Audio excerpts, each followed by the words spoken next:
네, 안녕하십니까. 3주차 6교시 수업 진행하도록 하겠습니다. 이번 시간은 지난 시간까지 우리는 전 진로 이론의 그 많은 진로 이론 중에서 중요한 진로 이론을 살펴보았는데, 우리가 오프라인 강의 때 그 추가로 아는 진로 이론들을 같이 함께 하고, 오늘은 전그 직업 상담 이론을 진행하도록 하겠습니다. 직업 상담 이론의 가장 기본적인 중요한 이론은 프로이트의 정신분석 상담 이론인데요. 오늘 정신분석 상담 이론을 시작하도록 하겠습니다.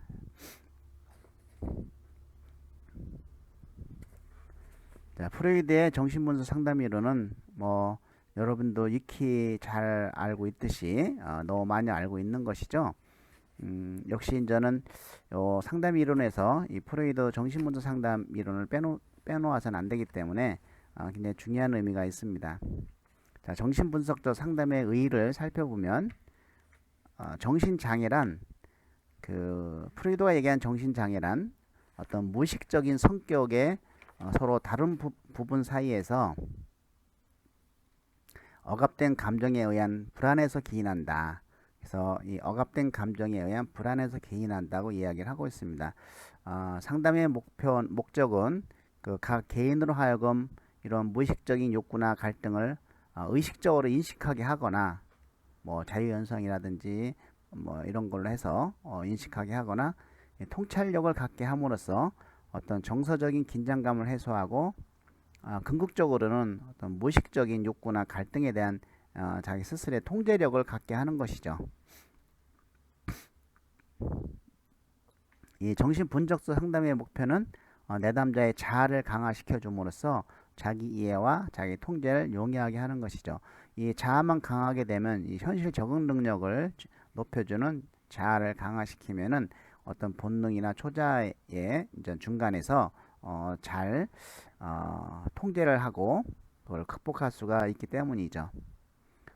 삶의 일반적인 불행을 제거해 줄 수는 없지만 내담자로 하여금 최선의 자기가 될 수 있도록 도와줄 수 있어야 한다는 것이죠. 또 그렇게 도와줄 수 있다고 합니다. 정신분석적 접근에는 이 프로이트의 이론을 중심으로 해서 이 정통파, 아들러와 융 등과 같은 변형된 학파, 사회적 요인을 중시하는 호니와 설리번 같은 신프로이트 학파 등이 있습니다.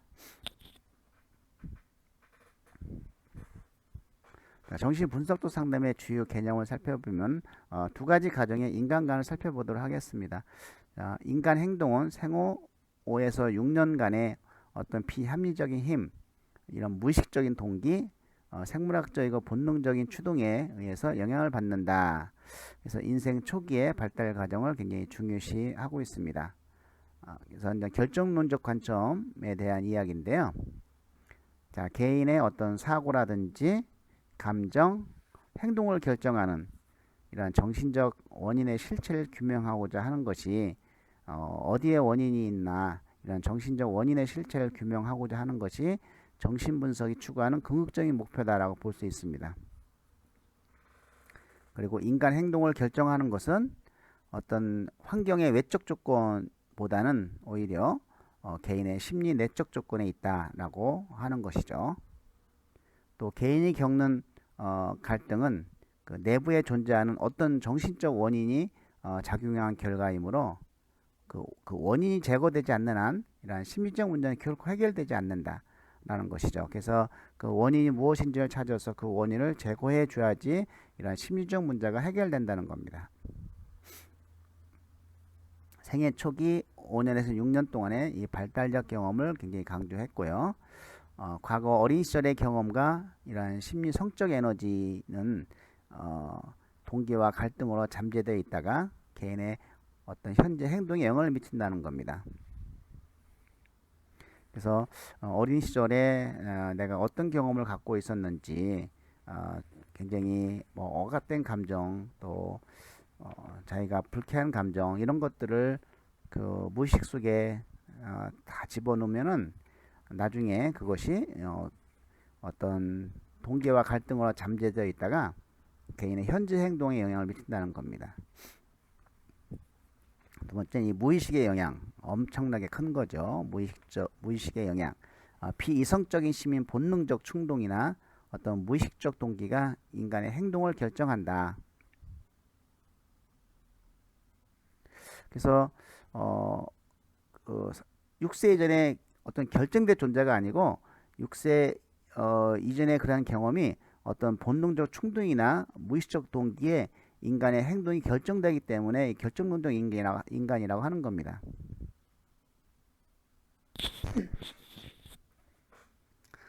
자, 이 무의식적에는 우리가 삶의 본능이 있고 죽음의 본능이 있다. 삶의 본능은 어떤 즐거움, 쾌락, 만족을 추구하는 모든 활동은 삶의 본능이라는 범주에 포함되고, 또 이런 삶의 본능은 그 굶주림, 또 갈증, 배설, 성욕 등이며 또 성장, 발달, 창조성을 꾀한다. 죽음의 본능은 인간은 때로 자기 자신이나 타인을 죽이거나 해치려는 무의식적 소망을 갖고 있습니다. 이것을 죽음의 본능이라고 합니다. 자, 이 리비도는 창조적인 충동, 즉 생의 본능 에너지, 심리 성적 에너지라고 칭합니다. 자, 이 성격 구조를 우리가 살펴보면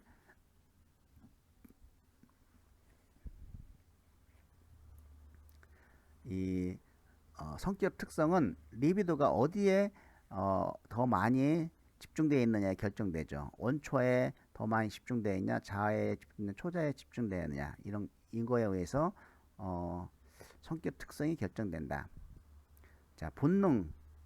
자, 본능은 어디에 자리 잡냐면 이 원초에 자리를 잡죠. 그래서 이 원초와는 쾌락의 원칙, 1차적인 과정입니다.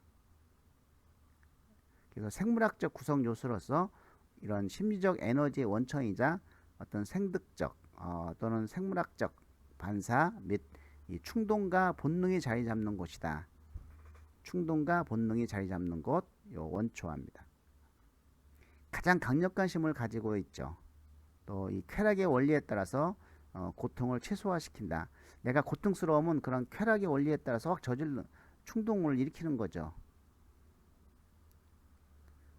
그리고 유기체의 긴장 해소를 궁극적인 목표로 한다. 식욕, 배설욕, 성욕, 수면욕 등을 해소하기 위한 1차적인 과정이다. 배고프다 그러면 밥 먹을 게 없다 그러면 훔쳐 먹는 거죠. 본능이니까. 배설욕, 이것도 성욕, 수면욕 다 1차적인 과정이죠. 자, 그 다음에 이제 이 자아는 그 현실의 자아, 에고라고 하는데 이건 성격의 집행자입니다. 그래서 현실 세계와 접촉하는 성격의 한 부분이고요. 주된 임무는 그 원초화에 담긴 어떤 내적인 본능적 욕구를 이렇게 중재를 하죠. 저지를 하죠. 위험한 거에 나오려면 못 나오게. 또 초자의 도덕적이면 양심적인 욕구, 이것도 조절하죠. 현실 세계 간의 갈등을 중재하는 일이 바로 자아다. 그래서 이 자아만 건강하면 내가 어떤 그 건전한 인격 형성이 가능하다는 것이죠. 이 자아는 어릴 적에 어머니의 영향이 굉장히 크다고 합니다. 자, 이 초자아는 그 양심, 죄책감, 자아 이상, 긍정적 보상에 관련되어 있는데, 이 성장 과정에서 부모로부터 영향을 받은 어떤 전통적 가치관, 사회 규범과 이상, 도덕과 양심이 자리 잡는 곳이 바로 초자아다. 성격의 어떤 도덕적, 사회적 판단의 측면을 반영한다는 것이죠. 또 심리적인 보상, 자존심과 자기애, 또 처벌을 하는 곳이죠. 죄의식과 열등감.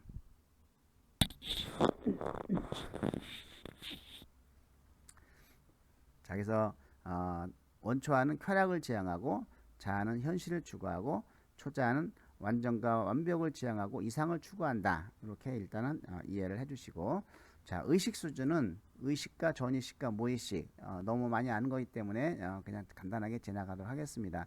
뭐 의식은 현재 개인이 각성하고 있는 모든 경험과 감각, 사고, 지각, 감정, 기억을 포함하고 있죠. 전의식은 지금 의식되지 않지만 조금만 노력해도 의식 속에 떠올릴 수 있는 감정의 생각인 것이죠. 무의식은 자신의 힘으로 의식 속에서 끌어올리기 어려운 자기 혼자는 도저히 끌어올릴 수 없는 이러한 심적 내용을 포함하고 있죠.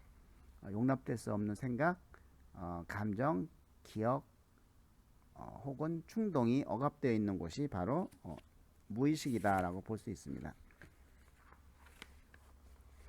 자, 이와 같이 의식 수준을 살펴보면 의식, 사고, 지각, 전의식, 기억, 저장된 지식, 조금만 생각하면 떠오를 수 있는 것들. 무의식은 치면 후에 이렇게 자기 능력을 못 떠오르고 치면 후에 이렇게 떠오를 수 있는 거, 암시, 꿈, 말의 실수, 망각. 여기 보면 이제 뭐 부도덕한 충동, 수용할 수 없는 성적 욕망.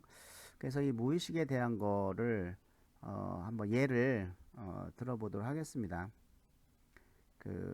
한 중소기업 사장 부부가 있었어요. 중년 부부인데 남편은 전 조그만 중소기업 사장이고 부인은 집에서 살림을 하는 여자였습니다. 그리고 가정부가 한 분 계셔요. 근데 이 가정부가 주인이 근무하는 남편이 근무하는 운영하는 회사의 여직원과 그렇게 사이가 별로 안 좋아요. 그래서 어떻게 하면 저 여직원을 회사에서 내쫓을 수 없을까 이런 궁리만 하고 있는 거예요. 근데 별다른 생각이 없었는데 생각이 떠오르지 않았는데 한 중년 신사가 집에 찾아와서 이런 얘기를 한 거죠. 내 친구는 나이도 있는데 젊은 여성과 바람 펴가지고 이혼하고 젊은 여성과 산다.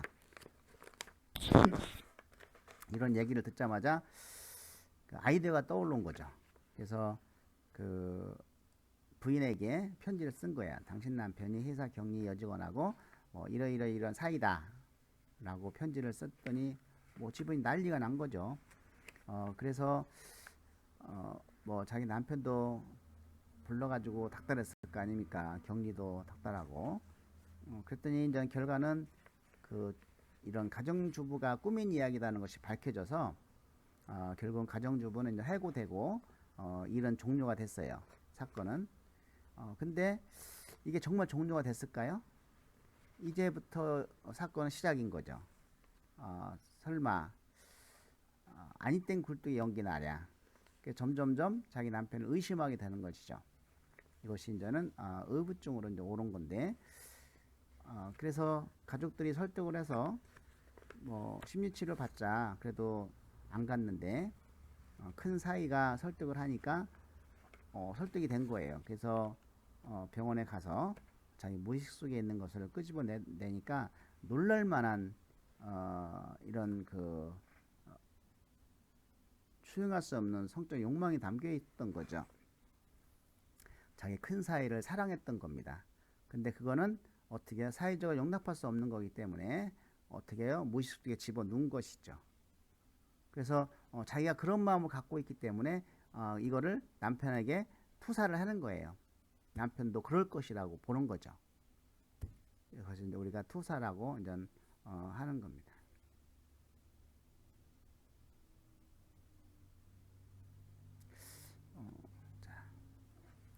불안이 있는데요. 이 불안은 상당히 중요한 의미죠. 그래서 어떤 것을 하도록 동기화시키는 긴장 상태를 의미를 하는데 불안은 이런 본능 자아 초자 간의 갈등에서 비롯된다고 합니다. 자, 본능 부분에서 내가 배가 고파 주인이 없는데 빵을 훔쳐 먹으려 할 때 초자가 또는 자아가 뭐라고 하죠. 하지 말라고 하면 안 된다. 이렇게 되면서 갈등이 일어나자. 그때 가슴이 떨리죠. 불안하죠. 그래서 자아가 합리적이고 직접적인 방법으로 이 불안을 제거할 수 없을 때 비현실적인 방법, 즉 자아 방어 기제에 의존하게 되는 것이죠. 이럴 때 이제는 방어 기제를 사용하게 되는 거예요. 그래서 적절한 방어 기제는 자아의 어떤 안전망이 되는 거죠. 자아가 보호받을 수 있지만 이거를 너무 지나치게 쓰면은 오히려 또 자아가 의존할 곳이 자아가 이제 제대로 역할을 못하게 되는 것이죠. 자, 그럼 이런 불안이 세 가지가 있는데 현실적인 불안, 이건 객관적인 불안이라고 해서 실제로 자아가 외부 세계의 현실을 지각하여 느끼는 불안입니다. 그래서 불안의 원인이 외부에 있다고 해서 객관적 불안이라고도 하고, 이런 불안의 정도는 실제 위험에 대한 두려움의 정도와 비례한다는 것이죠. 실제 위험에 대한 두려움의 정도와 비례하고 신체적 상해나 물질적, 심리적 결핍을 예방하는 데 기여하는 것이죠. 지금 당장 내 앞에 차가 팍 온다. 불안하죠. 피해야 되죠. 뭐 멧돼지가 달려온다. 무서운 공포를 상징하는 박쥐가 확 날라온다. 현실적으로 이런 거에 어떤 현실적 불안이죠. 직접 느끼는. 신경증적 불안은, 이거는 내가 걱정 안 해도 될 일을 괜히 걱정하는 것들, 이런 것 신경적 불안은 올 수 있는데요. 이 원초와와 어떤 자아 간의 갈등에서 비롯된 불안이다. 막대한 힘을 가진 원초에 의해서 충동적으로 표출된 행동 때문에 혹시 처벌받지 않을까 무의식의 어떤 두려움을 갖고 있는 것이죠. 그래서 이럴 경우는, 과도할 경우는 신경증이나 정신병으로 발전을 할 수 있다. 도덕적 불안은 이 초자아와 자아 간의 갈등에서 비롯된 불안인데요. 어떤 자신의 양심에 대한 두려움, 또 도덕적 기준에 의배되는 생각이나 행동을 했을 때 유발되죠. 고의적으로 처벌받을 행동을 저지르는 행동을 하고, 과도할 경우는 신경쇠약을 초래하는 것이죠. 저는 제 차에 이 장애인 표지가 붙어 있는데, 이거는 저희 어머니를 태웠을 때만 쓸 수 있는 그냥 장애인 표지판이에요. 근데 정말 급했을 때 서울서 병원에 갔는데 장애인 주차장밖에 없는 거예요. 장애인 차라고 하면서 장애인 주차장에다 세웠는데 어떻게 되겠어요? 굉장히 도덕적 부담이 생기죠. 그래서 이따가 옆에 일반 차량 주차가 비는 거예요. 그래서 내 차를 거기다 옮겨놓은 거죠. 이것은 저는 자아가 너는 그걸 양심에 잘못된 거야 막 이렇게 해가지고 결국은 일반 차량에다 놓은 적이 있습니다. 그때 갈등을 느낄 때 불안하죠. 이걸 도덕적 불안이라고 합니다. 우리가 심리 성적 발달 이론을 좀 살펴보면, 이 심리 성적 발달 단계 이론은 여러분 성격 형성에도 중요한 의미를 갖고 있으니까 한번 여러분 이 발달 과정을 한번 잘 이해해 보시기 바랍니다. 개인의 성격은 이런 출생 이후부터 약 6세까지 해당되는 유아기 동안의 경험들에 의해서 그 기본 구조가 형성되며 그 후 정교화 과정을 거치면서 발달해 나가는 것이죠. 자, 리비도는 이 성적 추동 에너지를 의미하고, 이 출생 시에 나타나는 리비도는 일련의 단계를 거쳐 발달하는데요. 쾌락을 주는 성적 추동 에너지가 신체의 어느 부위에 집중하냐에 따라서 그 발달의 각 단계를 명명을 하고 있어요. 그리고 이 성이란 단순히 성교만이 아니라 쾌감을 주는 모든 것을 포함한다고 합니다. 빠른 거, 배설이나 보유하는 거, 만지는 거, 물거나 꼬집는 거 모두 포함된다. 자, 그래서 이런 리비도가 입에 집중됐다. 그럼 구강계라고 합니다. 입과 입술을 통한 쾌감으로 만족감을 느끼는 것이죠. 출생시에서 1세까지. 여기서 제대로 내가 어떤 구강기의 어떤 만족을 못하고 고착이 되면은 이 구강의 성격이 형성되죠. 구강의 형격, 또 과잉 결핍 또는 과잉 중독, 이렇게 되면 구강의 성격이 형성되는데, 이런 사람들은 이제 폭음, 술을 막 먹다든지 흡연, 담배를 핀다든지 과식 등으로 어떤 표출되죠. 남과 접촉을 두려워하고 외부 세계로부터 고립, 깊이 있는 인간관계 두려움이 있다. 자, 한번 생각해 보시기 바라고. 자, 항문기는 리비도가 항문 근처에 집중된 것이죠. 그래서 배변이나 배뇨와 같은 본능적 욕구가 쾌락의 근원이 된다. 이때부터 이제는 엄마하고의 싸움이 시작돼요. 처음으로 엄마는 똥을 함부로 누는 거 싫으니까 아이에게 자꾸 배변 훈련을 시키려고 하죠. 근데 너무 일찍 배변 훈련을 시키는 것도 굉장히 안 좋다고 합니다. 이럴 때 이제는 어떤 반항적인 아이, 그냥 막 싸는 거예요. 아니면 그냥 참는다든지 보유. 이런 그 학문 공격적 성격은 부모의 욕구를 거절, 적대감 등 부정적 감정을 수용하고, 또 학문 보유적 성격은 고집이 세고 구두 세고 강박적이거나 의존적인 성격, 양심이 발달하는 시기죠.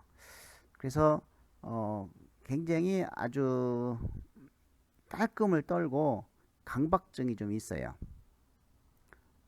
학문기에 고착이 되면. 그래서 2세에서 어떤 3세까지 이 학문기가 되고, 그다음에 남근기는 이제 리비도가 생식기에 집중하는 것이죠. 4세에서 6세. 그래서 이 남근기 때가 굉장히 중요합니다. 이때는 이제 남자는 거세 불안이 온다. 자, 이거는 좀 오이디푸스 컴플렉스를 겪으면서 생기는 건데, 자, 이 오이디푸스 컴플렉스는 오이디푸스는 이게 이제 그리스 나온 신화인데, 그 왕인 오이디푸스가 원정 전쟁을 떠났다고 합니다. 원정 전쟁을 떠났는데 그 기간 동안에 부인이 어떤 신하하고 눈이 맞아갖고 짝짝꿍 했어요. 그래서 그걸 본 그 딸이 아빠를 사랑하는 마음이죠. 딸이 그 이제 그걸 보고 오이디푸스 컴플렉스가 전쟁에 돌아오자 그 엄마는 그 바람난 신하하고 같이 그 오이디푸스 왕을 죽였다고 합니다. 그걸 본 전 딸은 너무 사랑하는 아빠가 죽었잖아요. 그래서 자기 동생을 설득해서 그 자기 엄마하고 신하를 죽인 이런 거죠. 그래서 남자아이는 태어나면서부터 엄마를 사랑하게 되는데 그 엄마 옆에는 심이 센 아빠가 있기 때문에 그 아빠의 심 때문에 엄마를 이제 소유하지 못하니까 그 아빠에 대한 이제 죄책감을 느끼는 거죠. 아빠가 없었으면 좋겠다. 차라리 막 이렇게 그 이런 생각을 갖다가 결국은 아빠와 동일시하는 현상이 일어나죠. 그래, 아빠와 엄마를 함께, 내가 힘이 없으니까 함께 엄마를 차지할 수 있는 방법은 그냥 아빠와 나와 동일시하는 것이다. 내가 그냥 아빠가 되는 것이다. 이렇게 동일시를 하면서 주로 자아 초자가 발달하기 시작하죠. 받아들이기 시작을 하는 것이죠.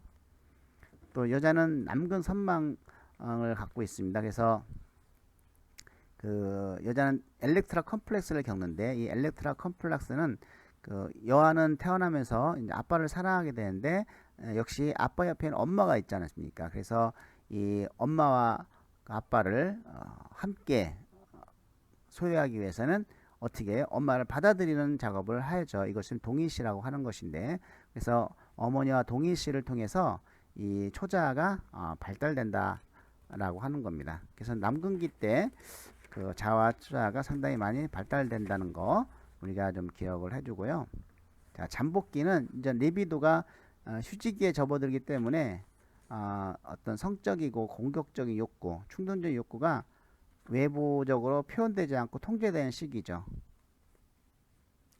그래서 이때는 어떤 친구들과 어울리게 된 사회화가 이루어지게 되는 것이죠. 그래서 이제 리비도가 비성적 활동에 투입이 된다. 학업 성취감, 또 자신감과 적응 능력, 학업 열등감, 운동, 친구 관계 등이 관심을 갖게 되는 것이죠. 그래서 여기서 뭐 학업이 열등하게 떨어진다 그러면 열등감이 싹틀 수가 있습니다.